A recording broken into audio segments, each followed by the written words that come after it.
আসসালামু আলাইকুম।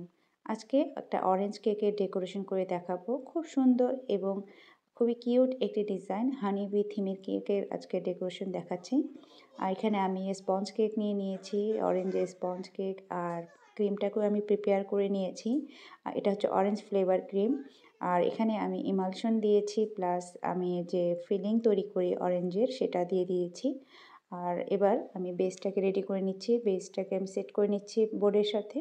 নিচে আমি ক্রিমের মাধ্যমে এই বেসটাকে বসিয়ে নিয়েছি। এবার আমি সুগার সিরাপ দিয়ে পুরো কেকটাকে সোক করে নেব। আমি এখানে সুগার সিরাপের জন্য স্প্রে ইউজ করেছি। আপনারা চাইলে এরকম একটি ব্রাশও ইউজ করতে পারেন, কোনো সমস্যা নেই। তবে যদি সুগার সিরাপটা যদি আপনারা স্প্রের মাধ্যমে দেন তাহলে পুরো কেকটাতে এটা ইভেনলি স্প্রেড হবে, কোথাও কম অথবা বেশি হবে না। এবার আমি কিছুটা ক্রিম নিয়ে আমি পুরো কেকটাকে কভার করে নিচ্ছি। এটাকে ক্রাম কোট বলা হয়। আর এই ক্রাম কোট করে নেওয়াটা খুবই জরুরি যারা একেবারে নতুন পর্যায়ে আপুরা আছেন তাদের জন্য। আর আমি ভেতরের লেয়ারে কিন্তু এই অরেঞ্জ ফ্লেভার ক্রিমটা দিয়েছি এবং অরেঞ্জ ফিলিং দিয়েছি, যেটা আমার ভিডিও মানে অন করতে ভুলে গিয়েছিলাম, যার কারণে এটা শ্যুট করা হয়নি। ইনশাআল্লাহ নেক্সট টাইমে কোনো এক ভিডিওতে আমি এর ভেতরের লেয়ারিংটা আপনাদেরকে দেখিয়ে দেব।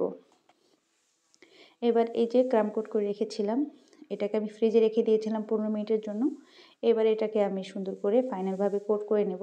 আর এটার জন্য আমি একটা পাইপিং ব্যাগের মধ্যে অরেঞ্জ কালারের ক্রিম নিয়ে নিয়েছি। আর খুব অল্প করে কাট করে নিয়েছি এই পাইপিং ব্যাগের মাথাটা, এবং এটা দিয়ে পুরো কেকটার উপরে আমি ক্রিমটাকে ছড়িয়ে দিলাম। এবার একটি প্যালেট নাইফের মাধ্যমে আমি এই পুরো কেকটাকে ক্রিমগুলোকে আমি পুরো কেকের মধ্যে কভার করে নেব। আর এমনভাবে আমি প্যালেট নাইফটাকে ইউজ করছি যে আমি বাড়তি যে ক্রিমগুলো রয়েছে সেগুলো কিন্তু আমি স্ক্র্যাপ করে নিচ্ছি, যাতে কোনো মানে কেকের মধ্যে ক্রিমের পরিমাণটা বেশি না লাগে। এই যে দেখুন আমি কিভাবে করছি। আপনারা কেকটাকে কভার করার জন্য যতটুকু প্রয়োজন আপনারা চাইলে ক্রিমটা একটু বেশি করে নেবেন, কিন্তু এইভাবে স্ক্রাব করে উঠিয়ে দেবেন বাড়তি ক্রিমগুলোকে। এবার ফাইনালভাবে ফিনিশিং আনার জন্য আমি একটা ব্রেড কাটার দিয়ে এটাকে স্ক্রাব করে নিচ্ছি। আর প্রতিবার আমি এটা কিন্তু টিস্যুর মাধ্যমে মুছে নিচ্ছি। যারা নতুন আছেন তারা এই জিনিসটা খুব ভালো করে ফলো করবেন। প্রতিবার যদি আপনার স্ক্র্যাপারটা ভালো করে মুছে নেন তাহলে এর ফিনিশিংটা খুব সুন্দর আসবে।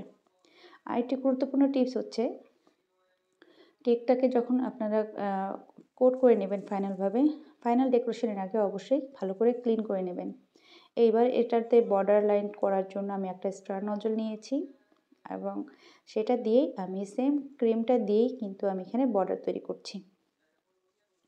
বর্ডার তৈরি করার জন্য আপনারা যে কোনো নজেলটা ইউজ করতে পারেন, তবে এখানে ছোটো নজেলগুলো ইউজ করাটাই বেটার হবে। আমি এখানে স্টার নজল নিয়েছি।